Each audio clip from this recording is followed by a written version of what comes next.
Press and hold the power button to turn on the display, then unlock with NFC or enter the default startup password, 1500.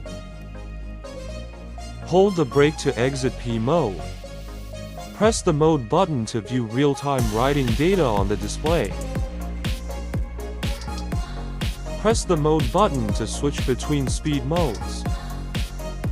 Double press the mode button to activate pushing mode. Single press the mode button to turn off it. Press and hold both the power and mode buttons to enter the advanced settings menu. Enter the default password, 1500.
Press the mode button to enter a new password.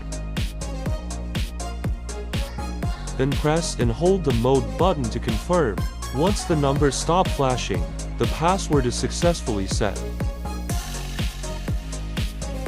Now let's try entering with the new password.